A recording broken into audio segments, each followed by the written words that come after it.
This is a trigger warning. The content on today's show will include themes of mental health, depression, suicide, and anxiety. So please keep that in mind before continuing watching the show.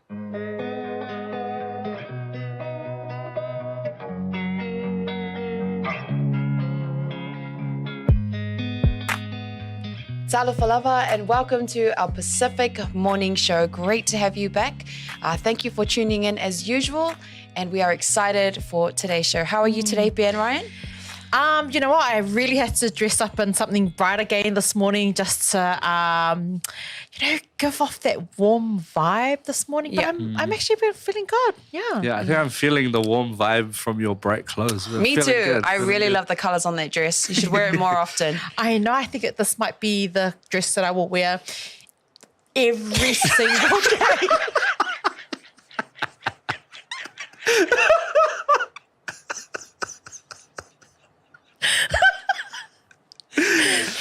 Let's get straight into it. So our talk of the day. So over the weekend, I actually read through a study which really gave me a bit of insight on how Pasifika communities are currently engaging with mental health institutions and how they're accessing those services. So this study investigated the barriers and supports for Pasifika accessing and using mental health services. There were 25 Pasifika people who participated in that study. They used the Talanoa approach to guide the data collection process. And according to that study, the barriers Pasifika people faced included stigma regarding mental health problems, commitment to finding solutions within the family, and also mistrust and lack of knowledge of services. Within the services, non-Pasifika providers, they lacked the understanding of Pacific cultures and their values, their practices, and even their spiritual beliefs. And because of this, it was hard to connect. Hard for Pacific people to connect with those mental health providers. It also showed that Pasifika people were more likely to use services if the provider was respectful of Pasifika practices. And they paid attention to developing relationships in a culturally appropriate way. And an example of that would be involving the family. So not just taking them out individually, but instead having, support people there and other ways like that. So this really showed that there needed to be a greater understanding and respect for cultural competency in the mental health industry. And psychoeducation for Pasifika about mental health services is strongly desirable. So I really like the study because it gave us an insight of how we currently engage, with the backgrounds that we're from. And it really shows that there needs to be a lot of work done in this industry. And I know things don't happen overnight, but it's really something that we should pay attention to. Yeah, definitely. Like I understand and I've seen a lot of work and the efforts that the government and also smaller organizations, have put into addressing, mental health and the well-being of our Pasifika community. But it's not like you mentioned, Hannah, it's not an overnight fix and it's still like an evolving thing. And we're still trying to get used to it. We're still trying to, it's such a taboo subject or topic to talk about. But, we're talking about overcoming barriers and, we've seen that there's links to help us. But I also wanted to bring up the studies that's also found that Pasifika experiences with mental health, there's a relation to poor health.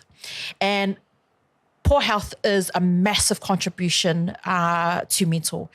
And, it's poor diet, the lifestyles and its behaviors. So according to studies, there's just no cure to depression. And, I think that if we just focus on, and this is why my talk of the day, is how we can recover and continue to live a long and healthy life with natural remedies and just things that we can do every day, like that we can exercise in our daily routines, which is, first of all, understanding. Read. And we're not saying to go read the whole book. We're just saying read parts of what it is about mental health that is going to, so you've got a better understanding. Exercise, 15 to 30 minutes walk every single day, or just a 15 to 30 minute walk twice or 3 times a week. Healthy eating, this is the big contributor. Yeah. It's, and I think we're surrounded by, fast food outlets, but I think it's really important to watch what you eat. Plenty of water. And the simple routine. And we're not saying to change everything that you're doing in life. No, we're just simply saying, wake up, do your bed. Just focus on one thing at a time. And I think it's really important to get into a routine. And people, as soon as they say routine, they map up the whole day or the whole month. Yeah. Focus on one thing. The small things, The right? small things. Yeah. And definitely reduce of alcohol. And don't dwell on your problems, things that you cannot control. And also your vitamins. You've got your vitamin C's, the omega, factor into it. And it's just simple, like having oranges. Check out the links that we will share, because it's important. Like fruits. There's a lot more to depression than we think, and it actually is a serious medical condition. So please, although the natural remedies are great, this is just a few tips on how to overcome it if you're not a big fan of going straight into, seeking advice. But I strongly suggest please seek medical and professional help. Yeah. I really appreciate you saying that. And I do want to highlight the importance of a routine, especially for someone who might be feeling lost. Yeah. A routine is a good way to find your way back to being found. Yeah. And I know that if you do have trouble establishing a routine, one thing I know is that if you try and do something consistently for a month, then it'll become a habit and it won't be as hard to do that thing anymore. Yeah. So no, I really appreciate, and also what you were saying about the fast foods that our people are eating. We do, and like we did talk about this on a previous episode with Lorenzo Caesaro about the obesity pandemic among the Pacific, and it's interesting to see that there are high levels of mental health issues on our community at the same time as having high levels of obesity, and you got to think maybe there's a link, maybe one feeds the other, maybe the other way around. Yeah. But for my topic of conversation today, I wanted to talk about 2 disorders that a lot of our people experience. And I know a lot of our people sometimes think that this is it's not that bad. Yeah. Like they're just worried or they're just sad. But there could be deep-rooted issues. Now I wanted to talk about anxiety and depression. And I wanted to shed light on these 2 aspects, because if there's anybody watching that might be feeling a bit confused about how they're feeling or what they're going through, this might allow them to kind of put a name to it, to recognize it, and then have a way to address it. Now, I read a report, the Te Kawenga report on the mental health and well-being of Pacific people, and they pretty much reported on the results of the New Zealand Mental Health Monitor. I think this was in 2018. Right. And they found that 3% of Pacific peoples experienced severe anxiety, and 4% of Pacific people experienced severe depressive symptoms. Okay. Now, I also wanted to note that when it comes to moderate anxiety, 4 out of 10 Pacific people, and mild anxiety, 1 out of 5. Now, that's a lot of people. The numbers seem small, but if you put it into a larger context, that's a lot of people. For depression, 1 out of 10 people experience moderate depression. And again, 1 out of 5 experience mild depression.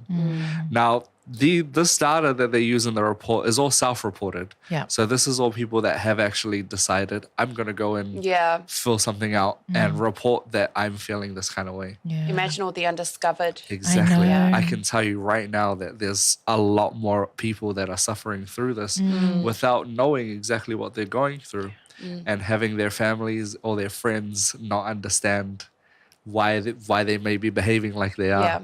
And so I wanted to share it. So the way that this report got this data was through two questionnaires. So one was a general anxiety scale, which was the GAD-7, and it's 7 questions that kind of are about anxiety. And I can give you an example right now. Over the last 2 weeks, how often have you been feeling nervous, anxious, or on edge? And the answers given is not at all, several days, over half the days, or nearly every day. Yeah. And the higher you score in these questionnaires, the kind of more severe you might be experiencing anxiety. And that's the same with the patient health questionnaire for depression, which is 9 questions.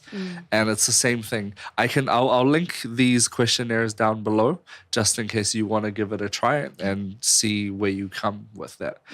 Now, these questionnaires aren't clinical advice. Yeah. I want to stress that it's not professional doctor, it's not a professional doctor diagnosing you. Yeah. However, it's a simple guide that you can use in case you're feeling a bit confused and you want to know what you might be experiencing.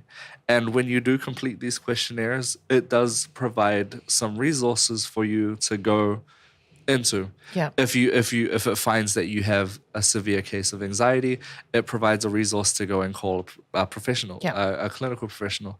So I just wanted to highlight this and highlight these questionnaires so that our people can kind of better get to know themselves and better understand what they might be going through. I also just wanted to note on that study that they found that people who were of mixed Pacific heritage and with non-Pacific heritage were more likely to experience mental disorders than those of sole Pacific heritage. I thought that was just an interesting tidbit that I could bring up from that from the report. That's super interesting. Yeah. And I know before the show started, me and Bear did do that test. Yeah.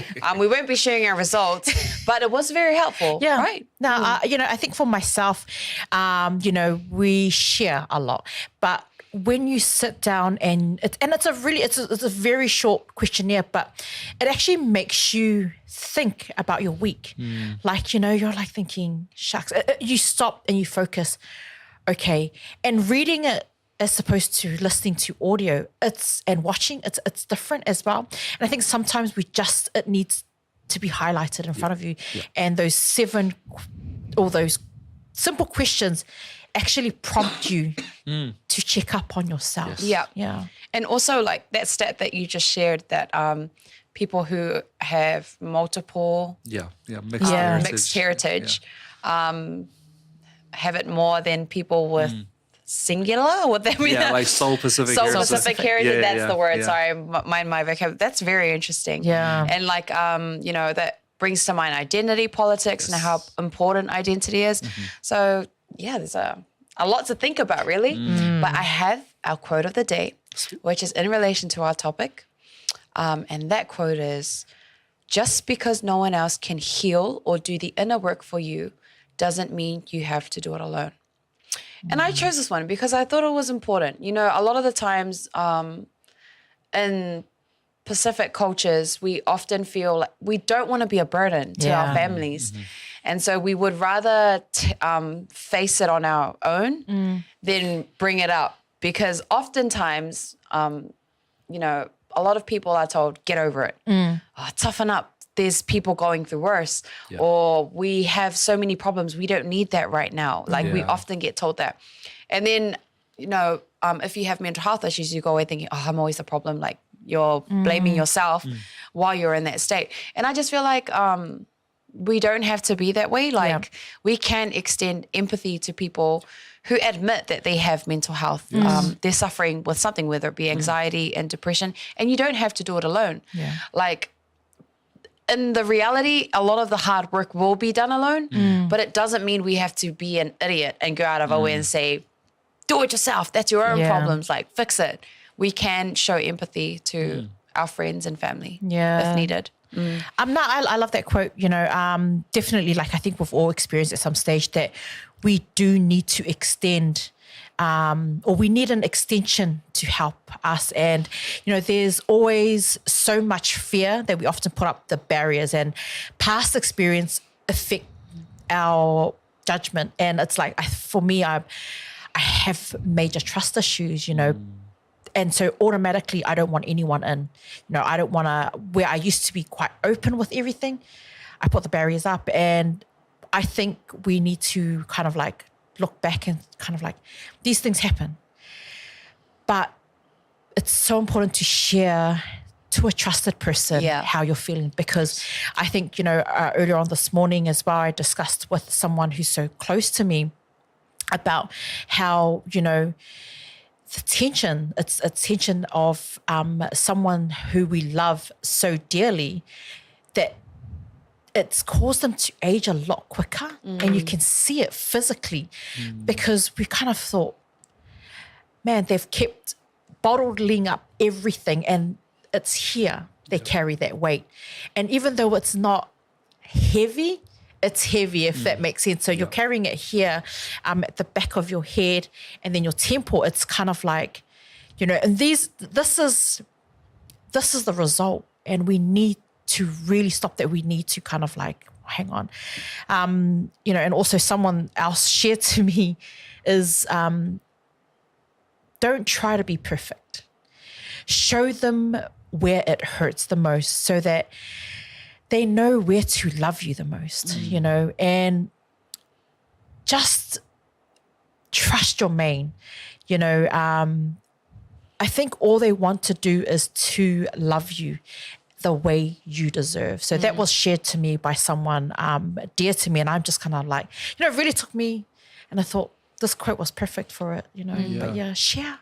Yeah, and I can see how hard it is for our people to share, because the stigma is real. The stigma of mental health really can hold us back from acknowledging that we have a problem in the first place.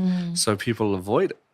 And with the rhetoric around being strong and hardening up, like, that is the most unhelpful advice you could give to anybody. And I want to highlight this especially for our PI men, because, I don't know, toxic masculinity, it seems like our men are held to a standard where we have to be hard. We have to be strong. We have to be flawless.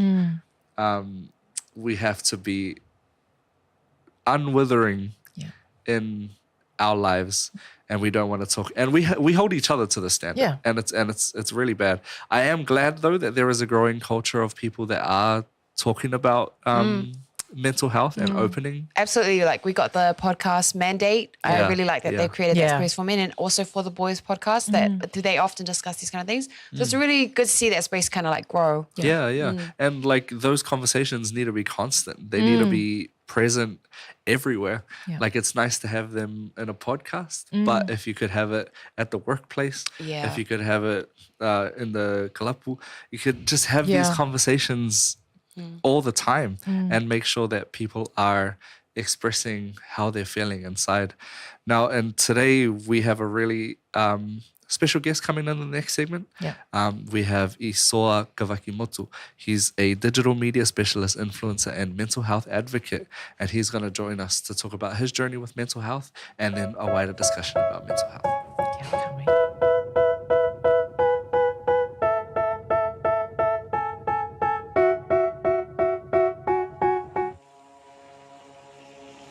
Bluwave Ngalumoana. We are focused on providing digital solutions for our Pacific people. With a creative team that incorporates Pasifika values and cultures, there are no limitations. We offer a variety of digital media solutions that cater to Pacific peoples. With over 10 years' experience in graphic design and photography, we take pride in creating art with a Pacific focus. We also specialize in filming, editing, and live streaming.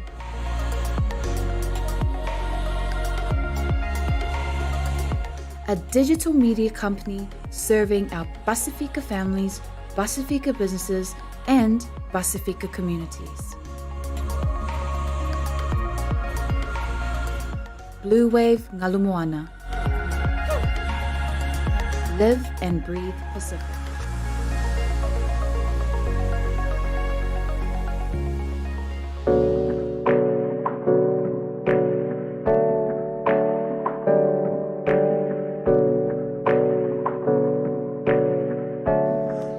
Kia ora and welcome back to the Pacific Morning Show. We are very excited to be here with Isoa. How are you today? Yes. I'm good, thanks. Happy to be here. We really appreciate you coming and giving up your time to spend time with us to have a bit of a discussion about such a deep topic. Yeah. Today we are, as you know, we're out talking about mental health, and we wanted to look at it in the lens of mental health in Pacific communities.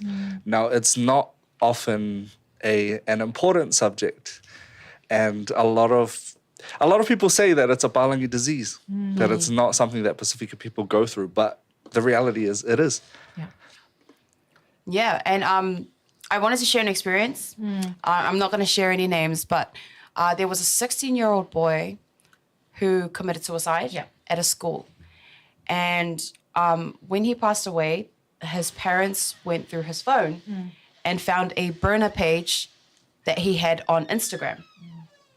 And this burner page shared very sensitive content.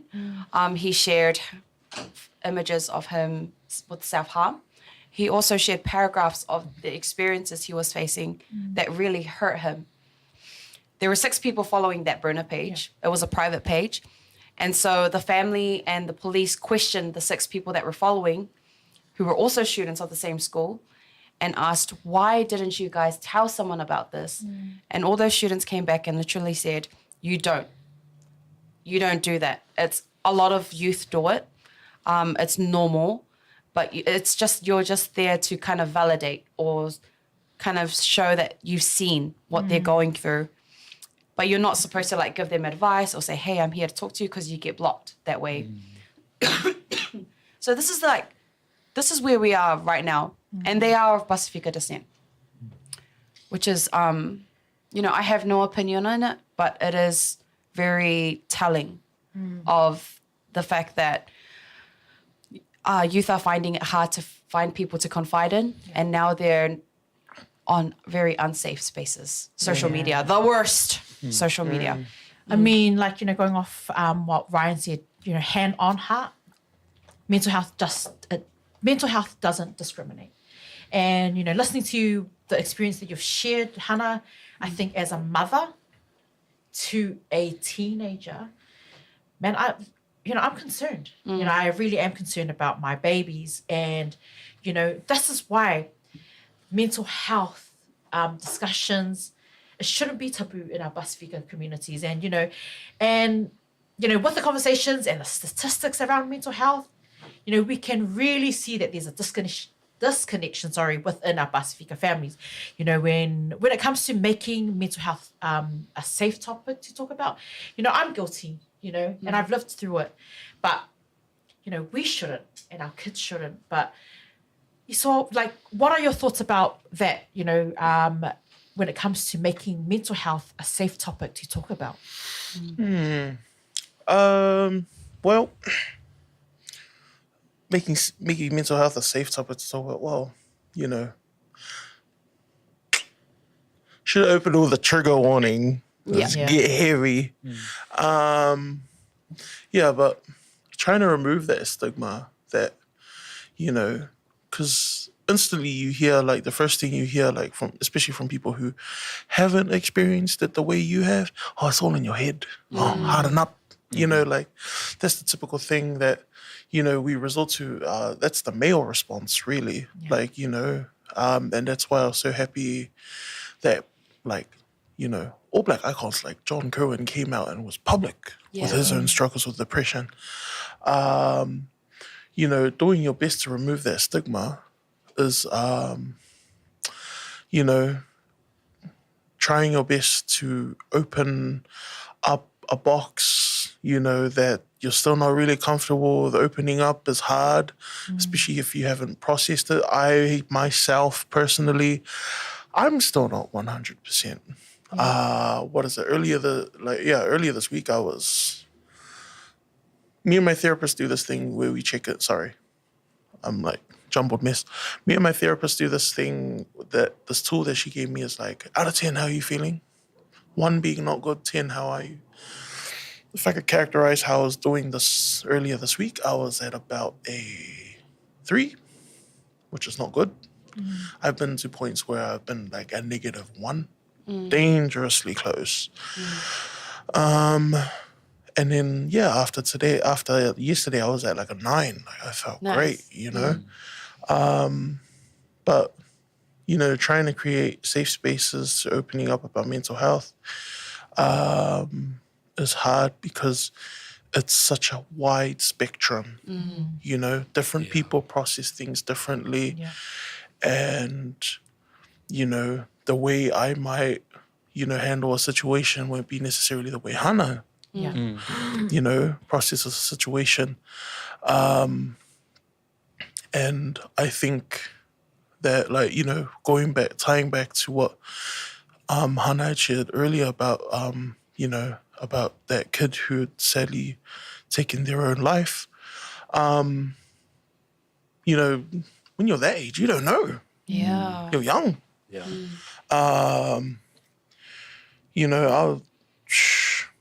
Social media is the worst place to be on Yeah. when it comes to that sort of stuff, and which is weird coming from me because I'm so open with it on social media.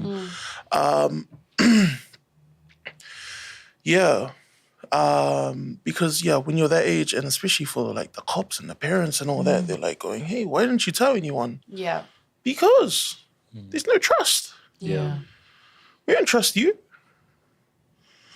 Because instantly, as soon as you like tell a parent or you tell someone who's like an authority, Yeah.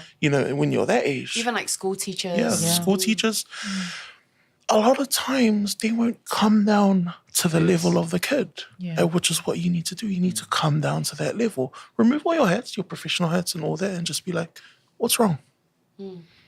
Let's go for feed. Let's go catch up. And you don't even have to talk about, you don't even have to be like, what's wrong? You just have to be like, what do you, find out what they're into. Oh, what do you like? Oh, I like Marvel movies. Yeah. You want to go watch Black Panther? Oh, I like, I love that. yeah, I like this. It doesn't necessarily have to be about, and because it's like, for lack of a better analogy, Shrek, ogres were like onions. You gotta like peel back those layers and they'll slowly open up, but you have to be patient, and man, I wish, I wish someone was just there to be like,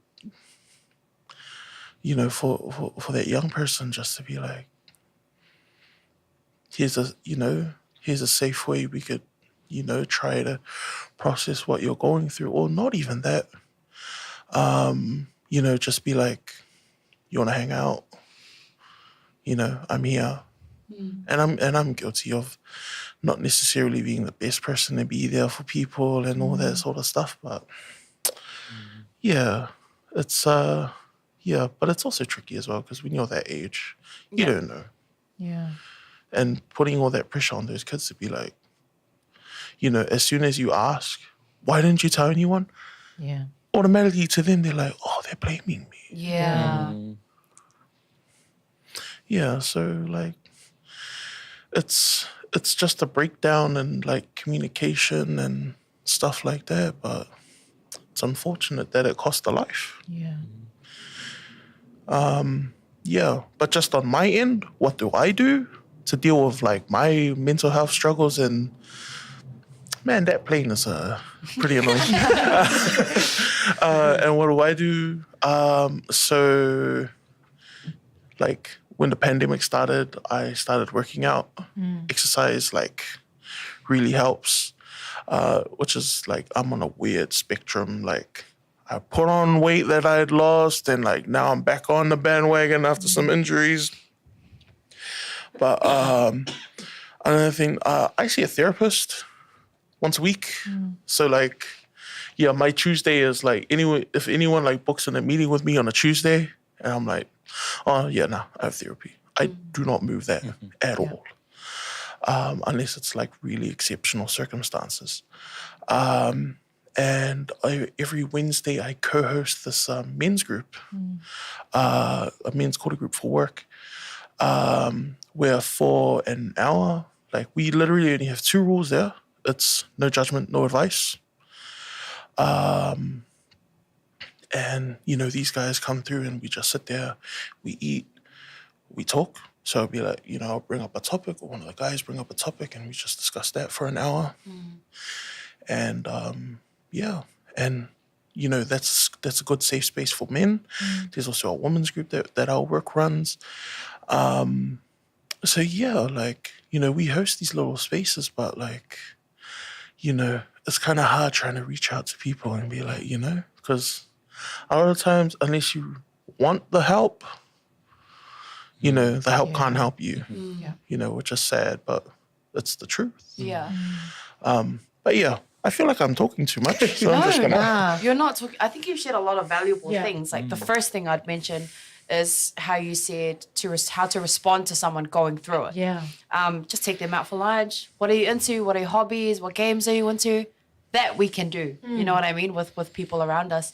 And I really like the 2 rules that you have for your workshop. Yeah. No advice and no judgment, right? I think that's perfect. And like, you know how you said it was hard to even measure or find a solution for how to make spaces safe. Because when you're in that mindset, damn it, the thought left my mind. But when you're in that mindset, you won't accept help until you realize, holy crap, I need help. So you kind of don't need someone telling you logical things. You just want someone to listen to really and be there for you and validate the things that need to be validated. Like, I matter.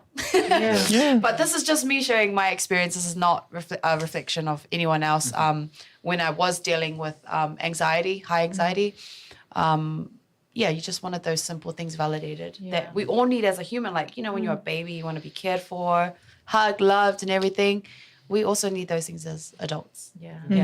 But yeah, I do like how you highlighted that just being there. And I think coming down to the level to meet your child, to meet someone at their age. Because I think a lot of our Pasifika parents automatically, it's just, they're so programmed, what happened? And, you know, they just snap. And I don't think it's intentional. I just think it's just a way of showing that that's love. But I think we need to really focus on moving away from that, because I think that's, and this is just my personal opinion, please, you know, I think that's where that damaged connection comes in to play. And I think for so long, we overthink it. And you just hit it, and you just reminded me, and I think it's so important that we keep reminding, because I'm a mom, and that's all I do, nag. I'm like, why didn't you just, okay, you know that's not a joke? You know, and instead of attacking that situation with my daughter recently when they had played a joke and a girl cried and had made a complaint about it, and you know, I automatically attacked her, you know, and, you know, just used my mum authority and, you know, not even thinking about what the situation is about. Like, hey, explain to me what happened. But instead I was like, why'd you do that? So it's nice to hear that from someone else, a reminder that we do need to come down to that level, because times have changed. Yeah. So thanks for that, honestly. Oh, happy to be annoying. What is it? Because, oh man, I forgot what I was going to say. I started thinking about Tosa. I'm over something. Well, what is it? Like, as parents, like, you're automatically programmed to fix. Yeah. My kid's crying. I need to soothe my kid. You know, I mean, I'm not a parent in any way, but like, you know, you know, and that's what I say to our guys at our men's quarter group. You know, I say, guys, like, I know, like, we're just programmed to fix things, but sometimes you don't need to be fixed. Sometimes you already know what's wrong, but you just need an outlet. You know, and that's where a lot of, like, you know, the creatives, they put all of their pain into their art. You know, a lot of our sportsmen, like, you know, they put all, like, everything that they, like, they're feeling, all the crappy feelings, the pressure is all out there on the field. You know, it's hard, you know, trying to find ways to express your pain and, like, you know, but different things work for different people. Yeah. You know, there's like art therapy, there's music therapy, there's sports therapy, there's, you know, but for our people, you know, mental health. You know, the reason why everyone's like, oh, mental health is not an island thing, because we're powered through connection. Talanoa. You know, and I know that, like, the word talanoa is like, oh, it's overused in all these specific circles. Roll up the follow and so on. He's calling me out. You know, follow top of all, you know, all that stuff. But it's true. Like, I'll just use, not to make this a Tongan thing, But because to make it a Tongan thing.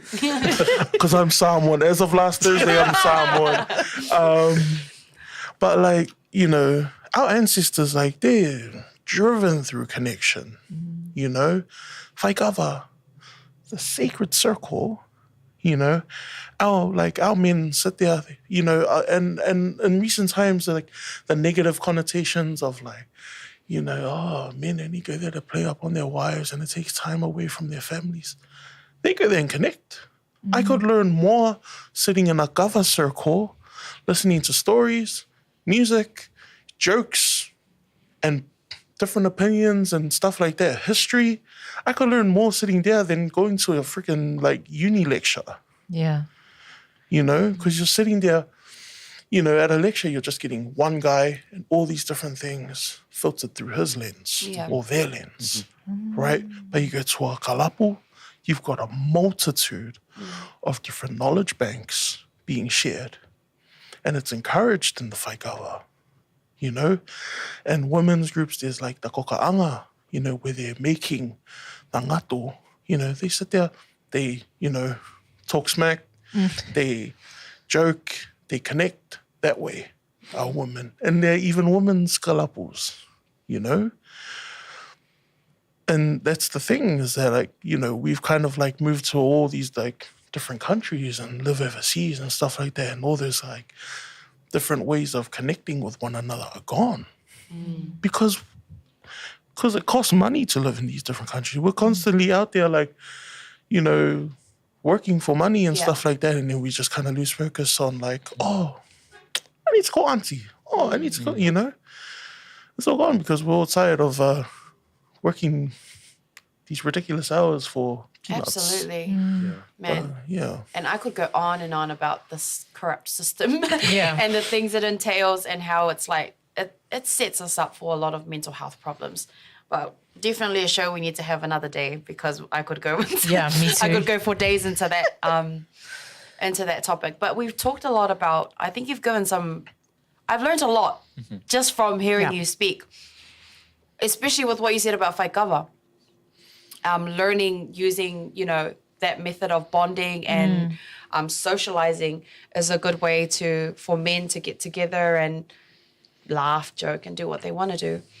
So, you know, we've discussed that a lot of Pasifika youth do find it hard to find a safe space to talk to about their mental health issues.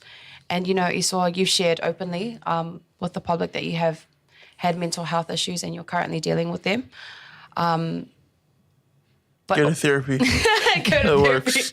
Sometimes it's expensive, but But with this segment, we wanted to show people, trigger warning, that what it actually looks like. And I know it's different for everyone, but we wanted to get an insight on your experience, what it was like to be in the position to feel like you needed to commit suicide, or what was your thought process during those attempts?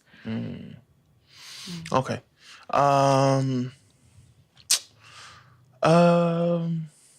What year is it? 2022? Yes. What year was it last? 2021, right? We Oh my gosh. Sorry, I'm just trying to backtrack Yeah. my time so that everything just feels like a blur. This whole pandemic just feels like a blur. Yeah. So yeah, from my own experiences, when you're down in those trenches,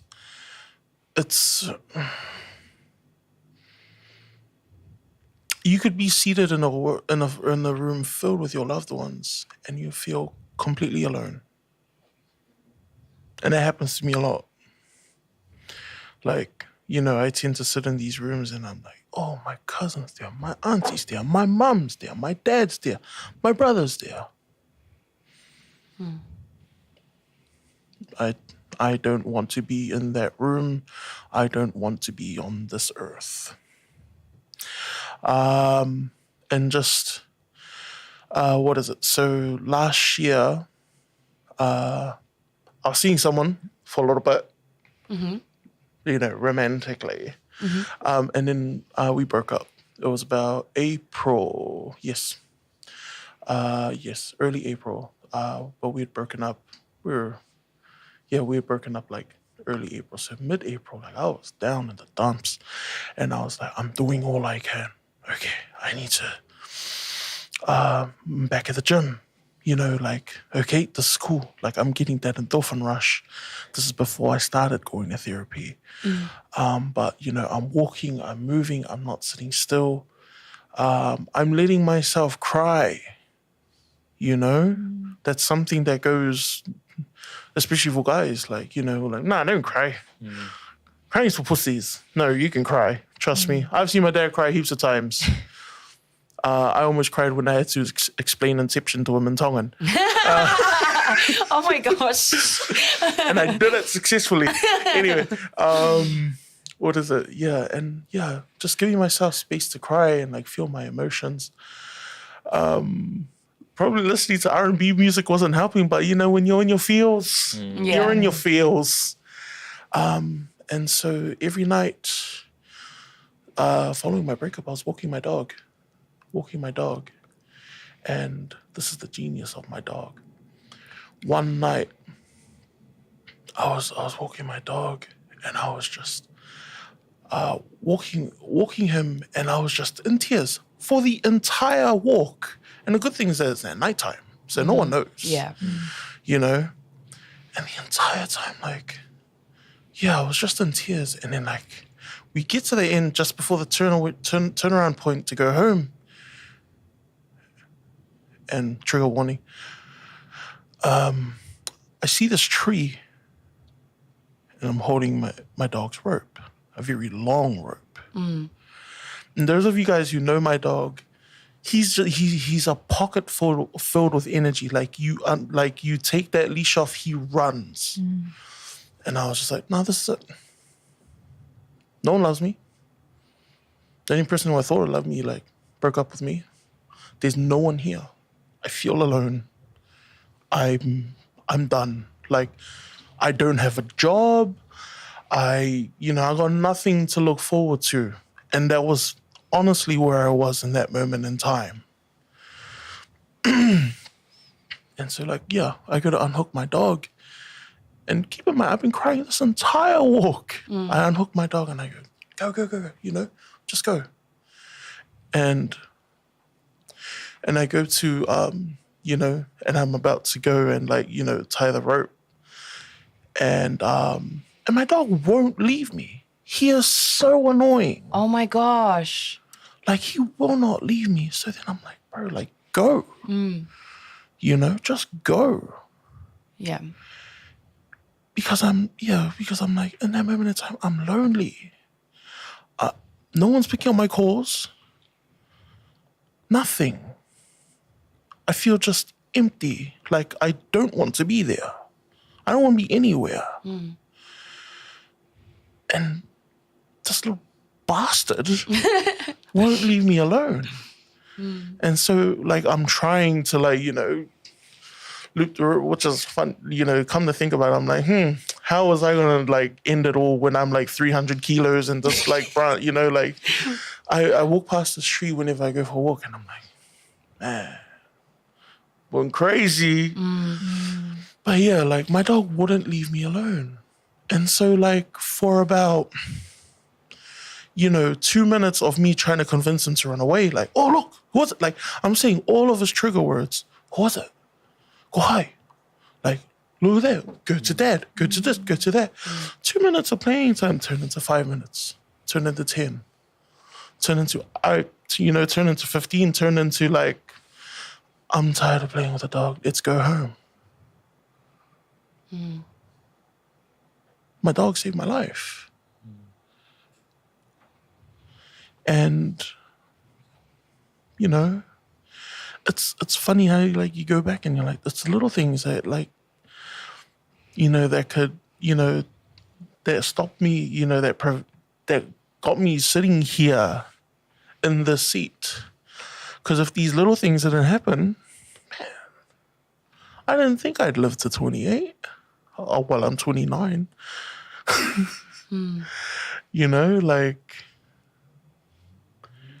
One of the other times I tried to like, commit was one night when I was just inebriated. I was drunk, obviously. And we all know that drinking plays a big part in a lot of completions because that inhibition's gone. And so, yeah, one night I was just drunk, lonely, Simon Street overpass. And then I was like, well, there's no one here to hang out with. Oh, that looks nice. Like, looking down and you're like, oh, that's such a pretty view. I was like, what if I just, because that thought is like was constantly in my head. Yeah, and I couldn't get my leg over the ledge. Which is funny. I can laugh at now, but I couldn't laugh at that time. And I was and I ended up getting like taken in by the cops and stuff, and like because they're like, this guy is obviously trying to like come in and stuff, and it's just little things like that you wouldn't notice, that you like sit back like after you've kind of processed it and you're like, Yeah. that's crazy. Like I've heard stories of like I don't know who it was, but I remember hearing someone say, man, Pasifika saved my life. Laughing someone's. They were going to go into the garage and had the rep ready to go. And then someone in the other room was watching, off work or whichever special it was. And then like, hearing all of that, they forgot. Wow. Like it's little things that you would not know. Yeah, and wouldn't expect as well. Yeah.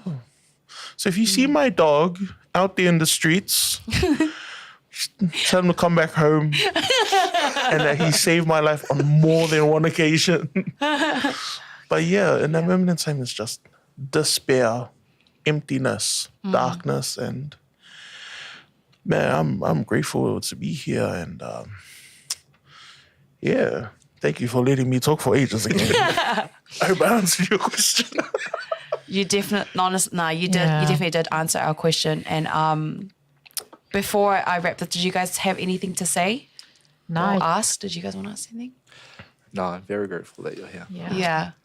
And blessing us with your story and your presence. Yeah. This is our shocked faces. I don't know if the camera caught, but I think just, I'm a lot older than you and I have children, and it's like, I want to say thank you because, I think it is very, very, very important that our Pasifika communities, our mums, that everyone just takes a moment and a breather to really, really share, like just open up about it, because, just hearing that, it takes a lot of courage to share.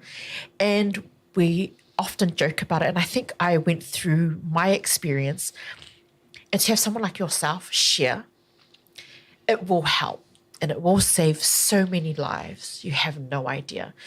I think my generation, we never shared. We bottled it up. And you'll find that now issues and problems surface, and the results is our children are now going to be affected by it. So I think it's really important. I want to just say thank you so much for sharing. So I'm a little bit emotional about it, but I just wanted to share. I don't think I can hide my emotion about how truly grateful I am that you have had the courage to speak out and to potentially save someone's life today. So thank you. Oh, thank you. Thank you for having me. Don't give me too much credit. Thank you. Thank you for having me. And definitely that's something that needs to be talked about. Because if we're not going to talk about it, who's going to save the lives of our young one? Yeah. Unless we break all of these, generational traumas. There you go. Another buzzword. Buzzword for you guys. Man. Yeah. Thank you for letting me, come on here and just share my experiences. And, hopefully if you're watching or listening to this, hopefully you guys take something away from this and check in on your friends, even if it's just hello.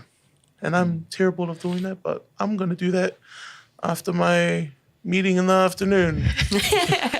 Hurrah. But yeah, thanks, guys. Thank you for having me. I appreciate it.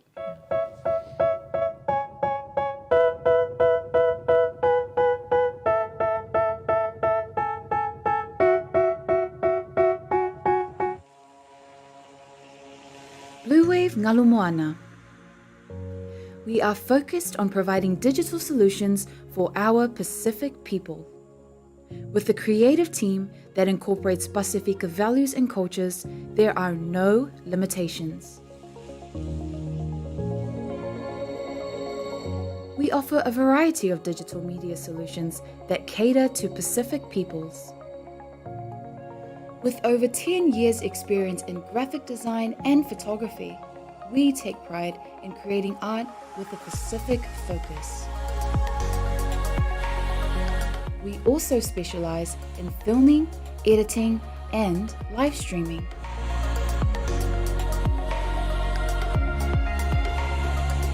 A digital media company serving our Pasifika families, Pasifika businesses, and Pasifika communities.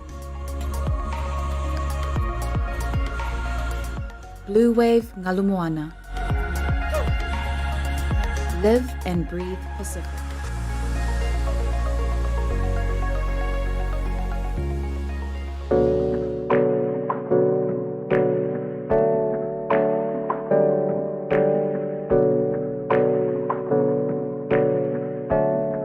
Good morning and welcome back to our Pacific Good Morning Show.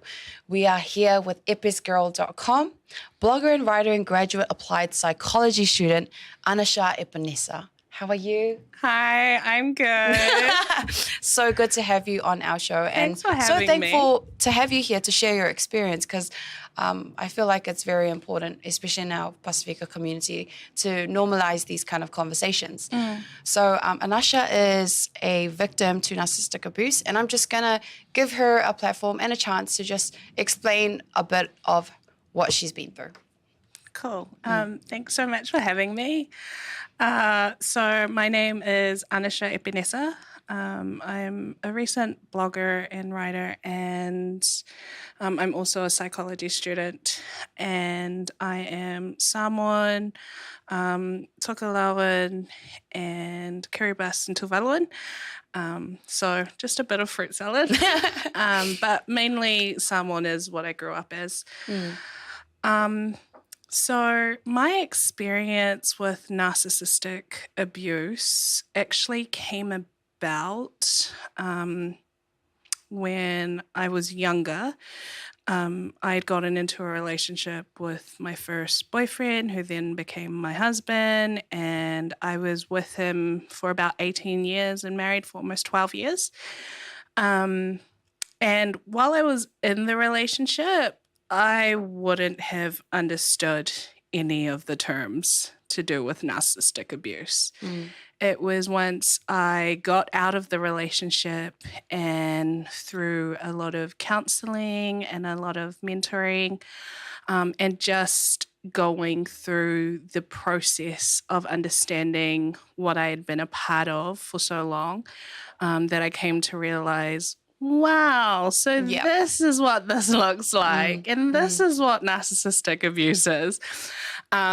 So yeah, over the last couple of years, it's definitely been a deep dive into the rabbit hole of what narcissism is, but then what narcissistic abuse is, what narcissistic personality disorder is, a whole lot of stuff. So my ex had a lot of mental health issues and also had almost a multiple personality disorder. So there was a lot of that involved in why I stayed so long. On top of that, I'm a Christian. I was raised in a Christian household.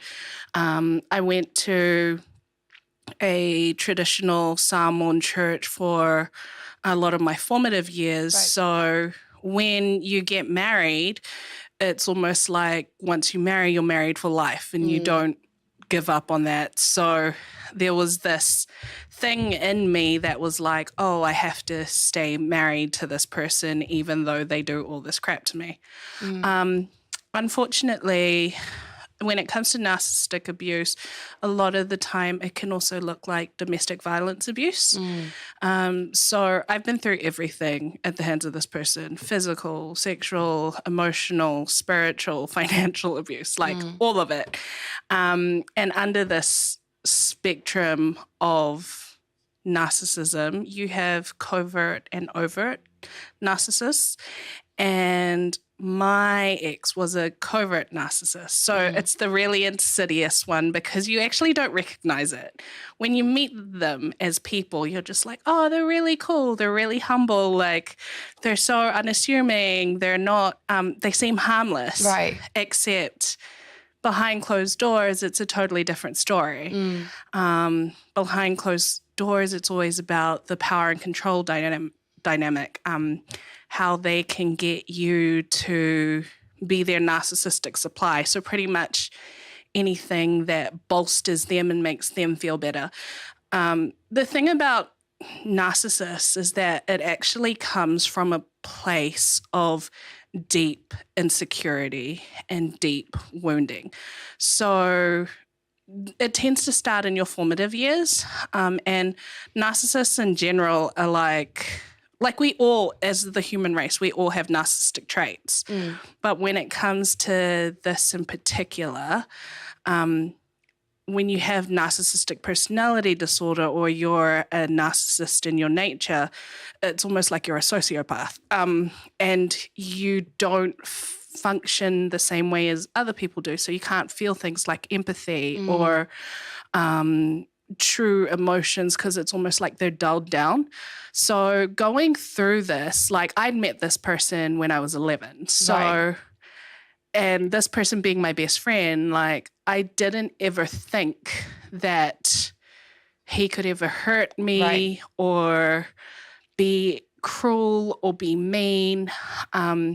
So by the time I was 15 and our relationship had turned romantic, it then became this thing of me always trying to make him happy. And the thing is, like, my family at that time were just like, what are you doing? Why? Like, my parents absolutely did not agree with me being with this person, but they were very much trying to do it in a way where I was like, you're still too young. We know you're in 7th form right now, but you actually still have a lot of life to live. Yeah. You've got so many opportunities ahead of you. Don't get into something so quickly. But because he was my best friend, it was like, no, I want to be with this person forever. Did the criticism that you received from your family kind of like make you want to be with him more at that time? in the sense that I felt like he was the only one who understood me. So I've always been a bit of a nerd, precocious as a kid. I wasn't your typical Samoan girl. Yeah. I talked like a mini adult from when I was little. And by the time I was in 7th form, I was 15. So I was 2 grades ahead, and he was my peer level for school, but I was still 2 years younger than everyone else. Right. And on top of that, I was quite outspoken when I was younger. It's so funny how age matures you and just shuts you up. Yeah. Because life happens. Yeah. But yeah, so at the time, like, guys just wouldn't talk to me at all, probably because they were either like, she's so weird, or intimidating.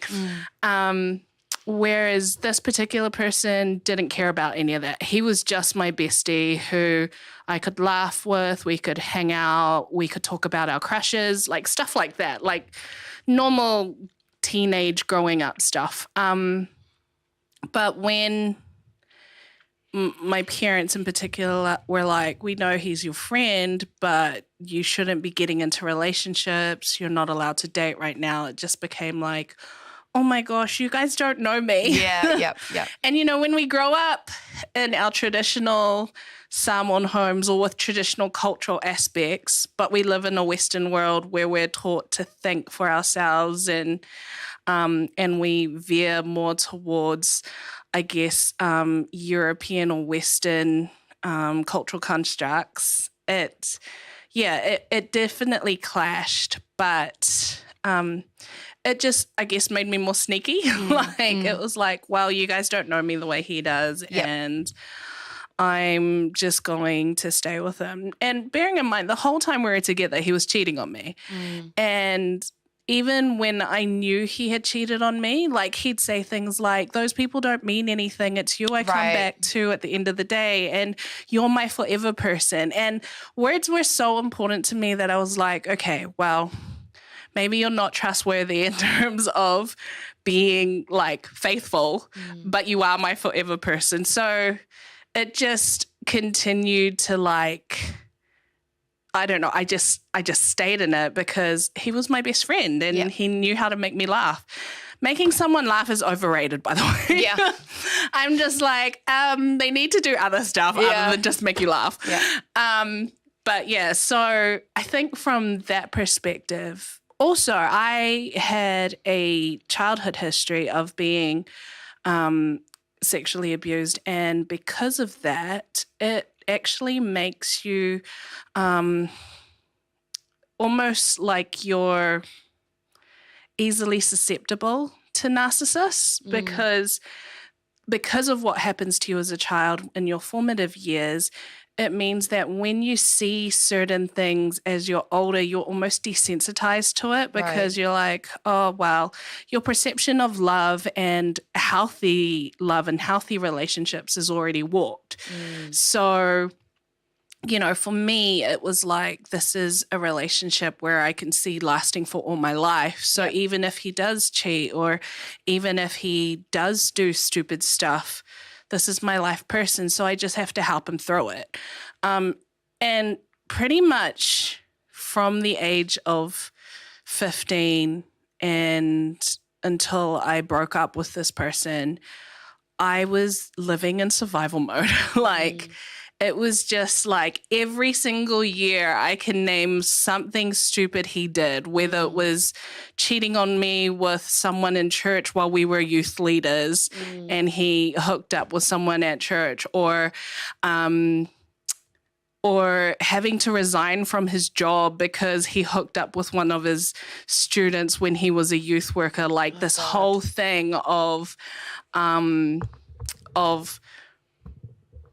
just him being in a mess and me having to like look out and try to clean it up and do it without my family knowing, because I never ever wanted my family to see him as bad for me, and I always just wanted to put him in the best light. So I would hide so much from my family because for me, I was like, no, they can't see this side to him. Otherwise, my dad's going to be like, dump him or get away from him. And so, yeah, for a long time, my family had no idea the depth and level of abuse I was going through with this person.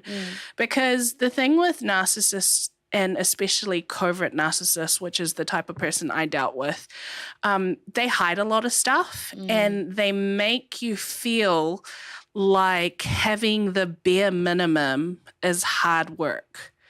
And so like just something like not cheating on your spouse or something like, you know, being kind to your spouse or saying hi or I love you or like everything was a battle. Like this person would hold my hand in public for 2 minutes and then let go of my hand. Like that was the only type of affection I was ever really shown. And yet to everyone else, it was like, oh, he really like loves and appreciates his wife and stuff like that. And but behind closed doors, like it was a battle to get anything, like any sort of affection or kindness, because he was just cruel all the time. Like he'd just shut down or he'd be going through something mentally and it'd get to the point where he'd be like, I can't handle anything. I can't handle anything.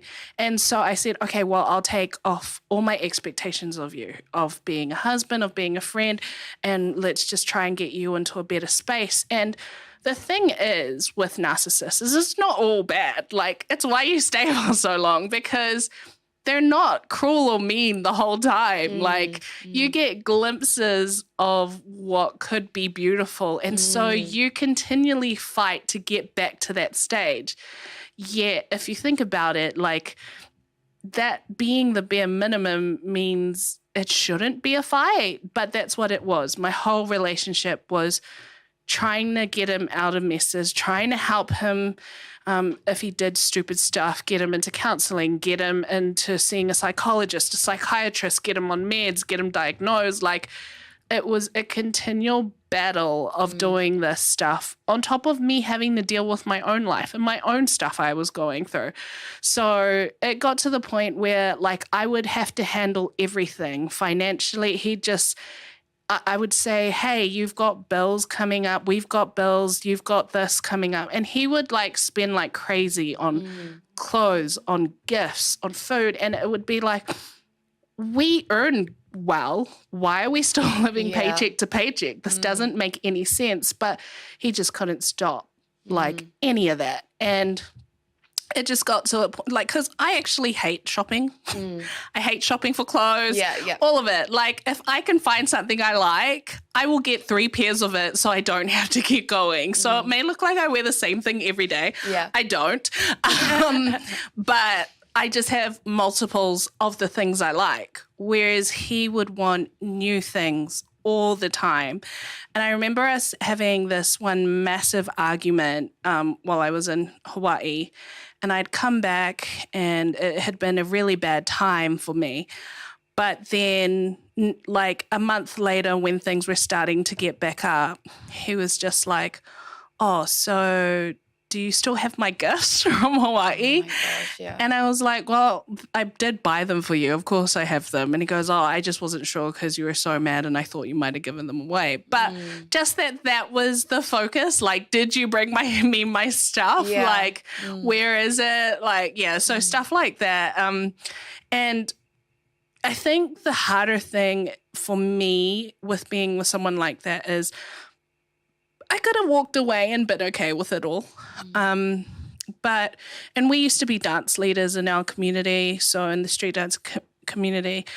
But walking away and then having this onslaught of new information where he had predatory natures and stuff like that, like even that ties into narcissism. And just the insidiousness of the kind of behaviors that they show and hide. Like, to be honest, when I got out of things, it got to the point where I was like, oh, okay, so was I for lack of word, your beard of respectability. Like, did you hide behind me to make yourself look better? And like, because, you know, it just frustrates me that this whole time I thought I knew everything. And then there's still another wave of things that I had to go through and understand and process. And I'm doing all this work on me to get better. But the other side to it is I've had to do this. Like, it's not like the other person is taking any responsibility. And this is the thing, they think they're victims. Like, they actually think that you're the bad guy, and they don't take any ownership at all for what they do. So they're genuinely in the belief that they are. Yeah. They genuinely believe that everything you do to them is because you're a bad person, they're a victim, and it doesn't matter what they've done. Like, even if it's the worst thing in the world, whether they've gone and cheated on you, whether they've hit you, whether they've abused you, for them it was like, no, none of that happened. None of that was real. What actually happened is your response. So they get you to this point where you break and you explode, and then they turn it around and be like, see, you're abusive. You're the one who's mean and cruel. And it's like, wait, I just want to be treated with like Some decency. common respect, like just basic human rights of being treated like a person. So yeah, it was it was harrowing to say the least. Yeah. But honestly, walking out of it and being in the space I am now, where I can talk about it and not feel burdened by it, and realize that I actually want other women to know that their journeys are important, and that there is so much more that life has to offer than being stuck with these people who take you for granted and use you, because they might not actually want to be with you. They just might know you're a good person. Yeah. And they just want all of that goodness, and they want to bleed you dry empathetically, Do emotionally. they know they want to bleed you dry? Or because you said... So in terms of narcissistic supply, it's people who will give them, because like I said, they don't have normal empathy, the way, like you see someone hurt or wounded, like your first initial reaction should be, I should go help. Yeah. They're desensitized to that stuff. So for them, there's almost another level of needing to be cared for where it's wholly about them. So you wanting to help them, you saying, no, you are worth it. You are, I've got multiple messages and texts from my ex where he would just explode at me. Because I would just question a little thing like, why are you spending money like this? Or was that really wise for you to be drinking when you're on meds? Like stuff like that. And he'd explode at me and just be like, F you, and like just cussing me out.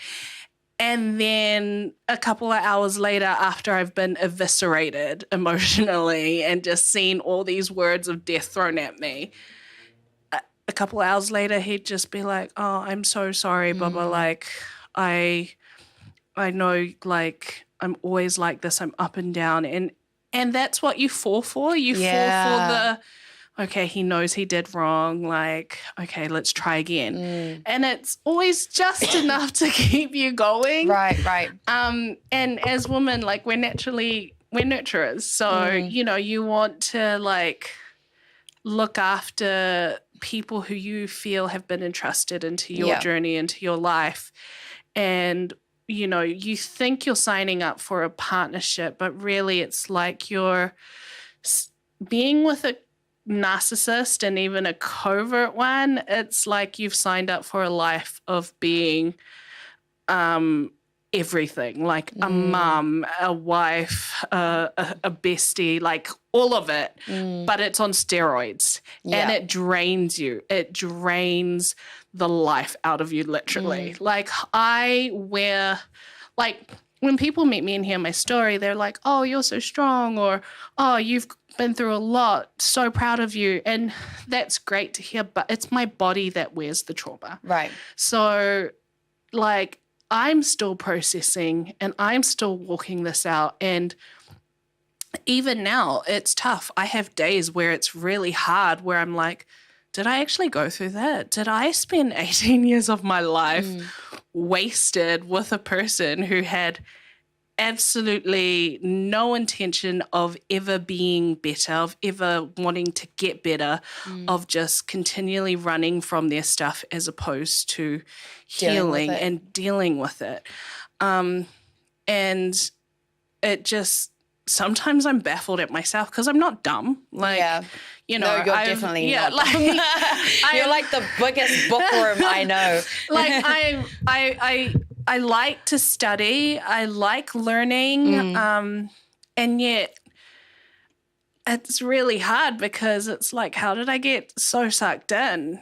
And even my counselor, who is absolutely amazing, she said this is, unfortunately, it's quite common for girls or for young people, even girls and guys. I'm not just speaking for females, like, because girls can be horrid narcissists. But yeah, even my counselor says that the things that happened and the way I continue to stay, a lot of it is a byproduct of being abused so young in my formative years. And it did lead to a lot of, I guess, just accepting certain behaviors which aren't normal. Not to mention, I don't actually know what a healthy romantic relationship looks like, because this was my first boyfriend who became my husband, and it's never, ever, like, I've never been with anyone else. So, so it's not like I can have any comparisons of what potentially was good or not, because this is all I've known. So getting out of it and having to learn and realize, wow, are you serious? Like, this is so, and even just how I would talk about it so normally, like, because for me, it's almost like I'm detached from it. Like, I'm like, well, this is my life. So this is the bed I chose. So I've just got to lay in it, kind of thing, you know? And I love that about you. I love the fact that you've dealt with the consequences and you've worked to make it better instead of avoiding it. And it's so hard to, like, find people who are willing to be accountable and accept that, you know, regardless of the things that we deal, we still have to be accountable for the attitudes or how we contributed to it. And you're willing to, like, take that on fully. And I really, really appreciate that about you. Thanks. That's the strength I see in you, which is super awesome. Self-awareness in the society we live in isn't really common, because people don't want to own their crap. Like, they just don't. And the thing is, if you want to grow, it takes humility and being teachable.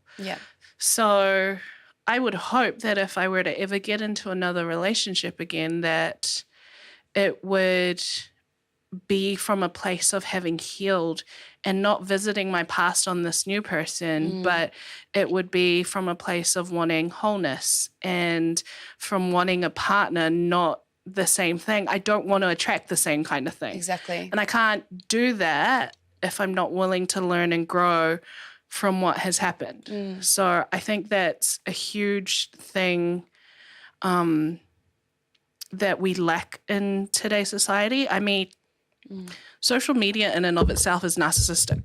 Absolutely. And as human beings, we all have narcissistic traits, like I said before, but, you know, having covert narcissists who you can recognize them because they're grandiose, they're like grandiose, but they're big and they're out there and they think they're the main character in everyone's story and they just seem larger than life, but also, you know, they're kind of charismatic, but they're bots a lot of the time. So you can recognize those ones a mile away and you're like, I'm going to stay away from you. Right. But when it comes to covert narcissists, because they seem humble and because they seem harmless, it's actually really subtle in how they get into your life and manage to hook you in, and you stay in these relationships with these toxic people. Because one, you probably have toxic traits yourself that you're not willing to own. Yeah. And two, you feel a responsibility to continually help. And this codependency on these people. Codependency. It's another buzzword. Yeah. So, Yeah. I mean, when you're dependent on someone, it's almost like this cycle, like this never-ending circle of going round and round. And you're going round and round in a space of, okay, you did something bad. I'm going to rescue you. I'm going to fix it. No, I'm not a rescuer. I have to stop. But, oh, I feel sorry for you. Okay, I've got to rescue you. I've got to fix Just this. round and round. And you just go round and round. And without realizing it, you've become dependent on this cycle because it's familiar. And that's what codependency is. But like you said, it's a buzzword. All of a sudden, everyone's a narcissist. Everyone's codependent. Exactly. But if you're not actually understanding what these terms are and understanding the depth behind the word, then, like you said, it's just a buzzword and everyone uses this and everyone explains such and such as this. Yeah. Whereas words are powerful. Like you actually have to be careful with what you speak into existence. Like it's biblical. And Absolutely. being a Christian, like I'm very careful with my words because I don't want to say something that's going to harm someone unnecessarily. Yeah. But I also want to be able to call out truth, but do it graciously and with love. So while this is my story and it's been hard, it's just a chapter in my story that I'm closing. Like I refuse to be defined by someone else's actions. I refuse to be defined by that particular stage of my life. Was it long? Yes. Was it long suffering? Also yes. Am I glad that I get to move out? Hell yes. Yeah. Like I'm honestly so proud of you, but there are two things I really wanted to highlight while you were explaining your story. The first one was the decision to do the right thing. I feel like a lot of people, we're living in such a system that rips people's spirits apart.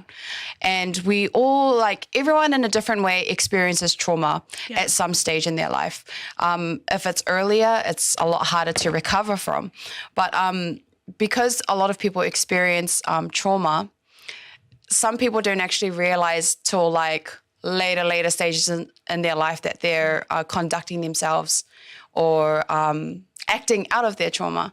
So I thought one important thing to highlight was the fact that you made, regardless of the length of the how long you were in that relationship for, before going into another relationship and trying to avoid the healing that needed to happen from your ex, you actually took some time to yourself. You decided to get your health right. Seeing your health journey in the group chats and I see, sorry, I don't go into much because I'm not really good with getting the takeaways away. But I've seen your journey, the fact that you're studying psychology to understand different parts. You've taken an interest and you're so empowering to other women who are going through the same thing. It's okay. Yeah. I think that's super important. The second thing was the buzzwords. We see it and like you said, social media is narcissistic in itself because we scroll and then we have that confirmation bias by the content that we watch that is from the algorithm of our own thumbs and fingers. And I'm guilty of it. I see something and I'm like, oh yeah, so that's what that means. So then at the end of the day, we're calling all these people, this person's a narcissist, when we don't actually know the true meaning of what it actually truly means. Exactly. And I'm a huge believer in what you said as well, be careful of the words you use. Everything you say can manifest, can come to life. So I'm always nervous when it comes to these kind of topics because I just feel like it's so deep. It's such a deep issue to talk about. But thank you so much for sharing your experience. This will definitely not be the last time you're coming on the show. I love these discussions, especially around mental health and the buzzwords that everyone's using on social media. And I think now there needs to be quality content to put emphasis on how important these words actually are. Yeah, but also quality content by people by our people, like by people like us for our people. I don't want to be seeing any more Western Palangi people talk about my people anymore. Yeah. We're educated enough, we know enough to actually be in these spaces and educate our own people. And I'm like, I'm Samoan. I don't need someone who's Palangi or someone else who's from another space or another culture telling me how to deal with my stuff when you have no idea the cultural dynamics, the Western dynamics, and even the spiritual dynamics. Like, we come from a very spiritual culture being Samoan. Like, we're very traditional, but we also believe in God. Like, that's the foundation of who we are. So for me, I'm just like, let's talk about this stuff and talk about it and remind people that, hey, this stuff happens to us too, and we don't need to keep it hidden. So I've got quite a few cool blogs coming out about these stuff. So we will be linking the blog to this episode, so feel free to check that blog. For anyone who may be going through a similar situation or know someone, really good read. Shah's like one of the biggest bookworms that I know. Her writing is awesome. A lot of descriptive words from all those fantasy books. She's I'm kidding. I'll cut that out. But honestly, thank you so much from the bottom of my heart, Shah, for coming on the show. We appreciate you sharing your story. Thanks. And till next time. Yeah. Bye.